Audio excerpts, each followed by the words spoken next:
everybody. Are we about ready to get going with some more Brewers Cup? Yes.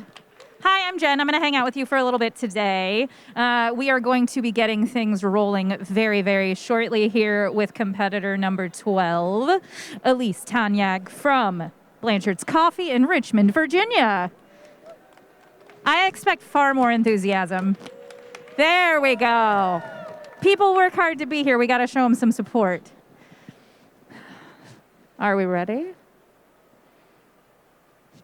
Are we ready? Cool. Deep breaths.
Elise. Amanda. Nice to meet you. Hi. Hi, nice to meet you. Hello.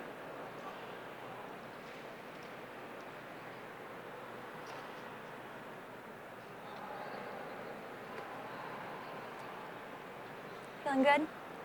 Thanks. Cool. Can I have my music? All right. And time.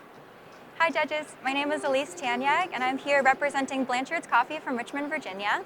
I'm super excited to be in front of a group of diverse people, whether that's ethnically, culturally, or just our background in coffee. Today, I'm super excited to share the story with you of this coffee that made its way from Colombia to Virginia, and now here before you in Boston. The coffee you'll be trying today is a Colombian geisha, honey process from Villa Bernarda.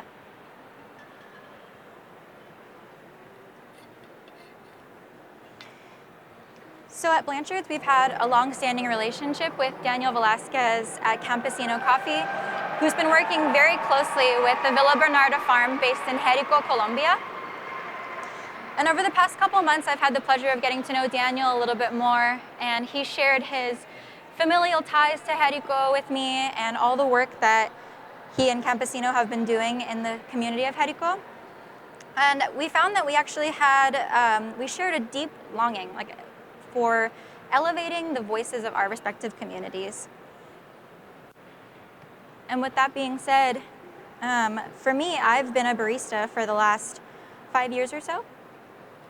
And after the recent rise in hate crimes against Asian Americans and the spot shootings in Atlanta last year, I was really searching for a way to uplift my community through coffee as well. And so that's how Daniel and I bonded a little bit more. So it's an honor to be using this coffee. So I actually co-founded a coffee company that elevates Asian-grown coffees and Asian voices through specialty coffee. And one of the main things that really drew me to this particular coffee was the familiar Asian flavors that I tasted in the palate in this Colombian geisha. So the flavors while hot, you'll be tasting, are peach tea. And the flavor while warm will be like lychee and green tea. And then while cool, you'll get mango.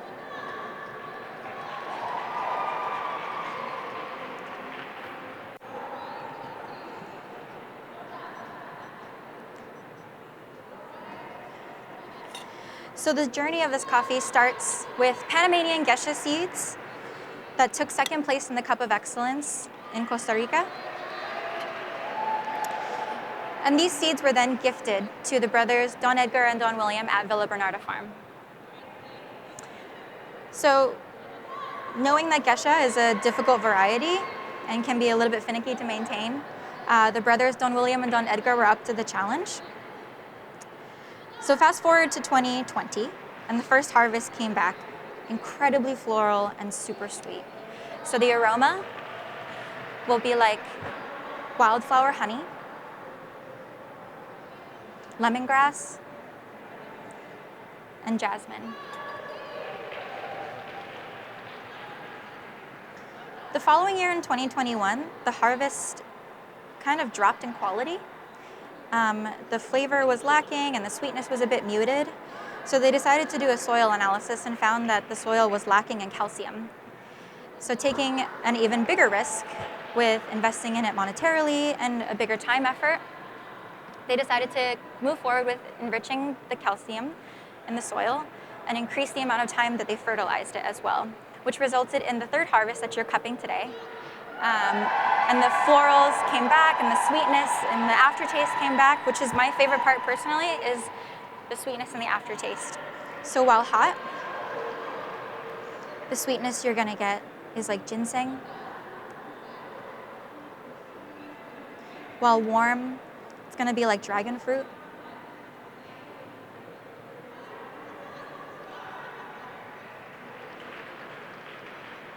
And then while cool, it'll be like clover honey.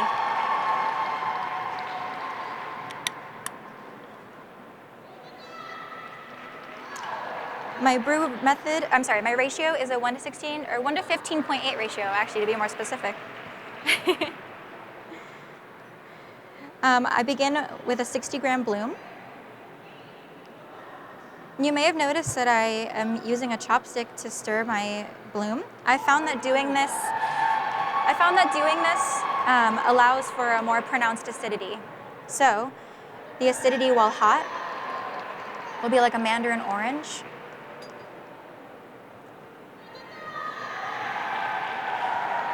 While warm, it'll be like Bosc pear.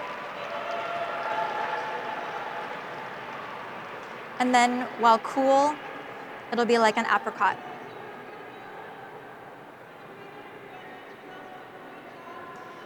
For my brew method of choice, I've decided to go with the origami dripper. I've chosen the Air S, which is resin instead of standard ceramic, because I found that it retained heat a lot better, which gave me a fuller body. So the body, while hot, will be like a cup of black tea with some honey. And while warm, it'll be like lychee juice or canned pears.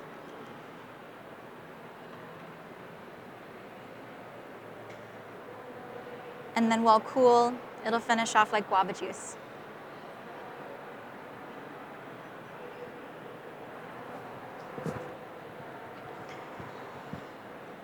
So in preparation for today, I kept asking myself, why do we care so much about specialty coffee? Why do we have these expos or like host these competitions?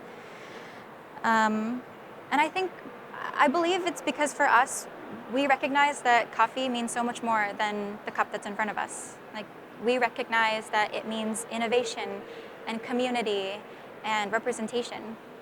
And for me, as an Asian woman and as an Asian American woman, representation is by far the most important. Because for me, I carry with me my ancestry and my history and my family. And for me, I'm honored to carry this coffee that represents so much more than me. And judges, as I serve you, I also want to ask that you sip directly from the cup, because I think it will enhance your experience a little bit more. And I want to close by saying that for me, I think this cup represents Don William and Don Edgar at Villa Bernardo Farm. And it represents Daniel and Luisa and all of those at Campesino Coffee. And it represents my teammates and my friends at Blanchard's. And it represents me. And lastly, it represents you, because you're here partaking in this with me. So I want to thank you for contributing to the story of this coffee as well. Thank you. Time.